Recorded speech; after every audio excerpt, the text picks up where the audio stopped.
اعوذ باللہ من الشیطان الرجیم بسم اللہ الرحمن الرحیم اللہم صلی علی سیدنا محمد وعلی آل سیدنا محمد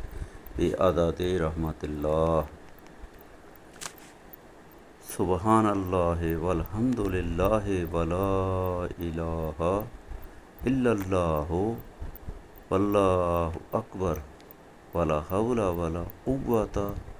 الا باللہ العلی العظیم۔ میرے بھائیوں، یہ میں نے چھوٹا سا ایک درود پڑھا جس میں کہا کہ یا اللہ سلامتی بھیج محمد صلی اللہ علیہ وآلہ وسلم پر اور ان کی آل و اولاد کے اوپر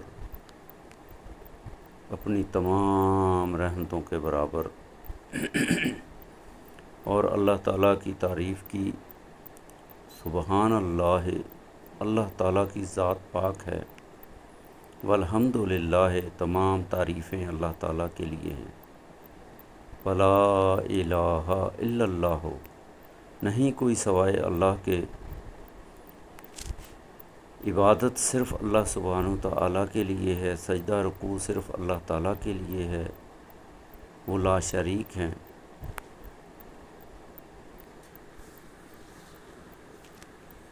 واللہ اکبر، وہ بہت بڑے ہیں، سب سے بڑے ہیں۔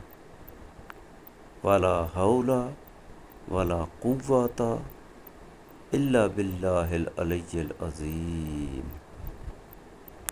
تمام طاقتیں اللہ تعالیٰ کے لیے ہیں، وہ سب سے عظیم ہے، سب سے بڑا ہے۔ تو میرے بھائیوں، یہ کلمہ ضرور پڑھ لیا کریں، اس میں اللہ تعالیٰ کی حمد و ثنا ہے، طاقت ہے، بڑائی ہے۔ تو اللہ تعالیٰ سب کو اللہ کے نبی کے اوپر درود پڑھنے کی اور اللہ تعالیٰ کی حمد و ثنا کرنے کی توفیق دے۔ میرے بھائیوں، اگر یہ ویڈیو اچھی لگی ہو،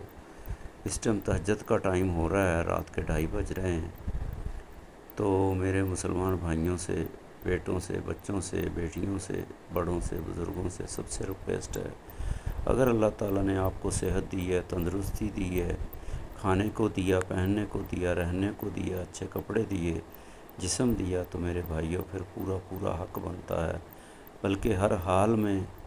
انسان کو تو چاہیے وہ اللہ تعالیٰ کی حمد و ثنا کرے۔ جس کو اللہ تعالیٰ نے جگنے کی توفیق دی ہے، اس ٹائم جگ رہے ہیں یا جگ گئے ہیں یا اٹھنے والے ہیں اور دنیا کے کاموں میں مصروف ہیں، تو وہ اٹھ کر اللہ تعالیٰ کی 2 4 6 8 10 12 نفل پڑھ لیں۔ لیکن پہلے فرض نماز پڑھنی ضروری ہے، اگر عشاء کی نماز نہیں پڑھی تو وہ پڑھ لیں، اس کے بعد وتر پڑھیں، پھر تہجد پڑھ لیں، صبح پھر فجر کا ٹائم ہو جائے گا تو پھر فجر پڑھیں۔ اللہ تعالیٰ سب کو سمجھ دے، عقل دے۔ تہجد کے ٹائم اللہ تعالیٰ تمام روئے زمین کے انسانوں سے قریب ہوتا ہے، تو جس بھائی کو بھی جو بھی دنیاوی مسائل ہیں، کوئی تکلیف ہے، کوئی پرابلم ہے، کوئی صحت کا مسئلہ ہے، کوئی مالی مسئلہ ہے، تو وہ اللہ تعالیٰ سے ریکویسٹ کر سکتا ہے، بیان کر سکتا ہے، سجدے میں جا کے، رکوع میں جا کے، ہاتھ اٹھا کے اللہ تعالیٰ سے اپنی ضروریات کے بارے میں ذکر کر سکتا ہے۔ اللہ تعالیٰ بالکل سنتا ہے، اللہ تعالیٰ شہ رکھ کے قریب ہے، ادھر ادھر جانے کی ضرورت نہیں، کسی کی مدد مانگنے کی ضرورت نہیں، صرف اللہ تعالیٰ کی مدد مانگیں، وہ پھر خود ہی انسانوں کو تمہارے لیے مسبب الاسباب ہے، وہ انسانوں کو تمہارے لیے وقف کر دیتا ہے، وہ خود ہی تمہاری خدمت کے لیے حاضر ہو جائیں گے، چاہے انسان ہے یا جنات ہے۔ اللہ تعالیٰ سب کو سمجھ دے۔ میرے بھائیوں، رابطہ صرف اللہ سبحانہ و تعالیٰ سے رکھو۔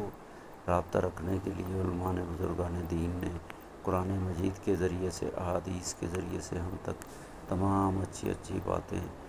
بتا دی ہیں۔ تو ابھی تہجد کا ٹائم ہو رہا ہے، میں بھی کوشش کر رہا ہوں کہ تہجد کے 4 نفل پڑھ لوں۔ میری وتر نماز بھی رہتی ہے، عشاء کی نماز اللہ کا شکر ہے کہ میں نے جماعت کے ساتھ ادا کر لی تھی، 2 رکعت سنت موقدہ بھی ادا کر لی تھی، تو انشاءاللہ بلکہ یہاں 2 رکعت سنت موقدہ نہیں ادا کی، کوئی عذر آ گیا تھا، کوئی کام آ گیا تھا، اس وجہ سے تو اب میں 2 سنت بھی پڑھوں گا، 3 وتر بھی پڑھوں گا، کوشش کروں گا اللہ تعالیٰ تہجد کی توفیق بھی دے دے۔ اس کے بعد فجر کا ٹائم ہونے والا ہے، تو میرے بھائیو فجر کی نماز پڑھیں، 2 رکعت سنت موقدہ پڑھیں، اس کے بعد 2 رکعت فرض نماز فجر کی مسجد میں جا کے جماعت کے ساتھ ادا کریں۔ اللہ تعالیٰ سب کو توفیق دے، ہمت دے، طاقت دے، آمین ثم آمین یا رب العالمین۔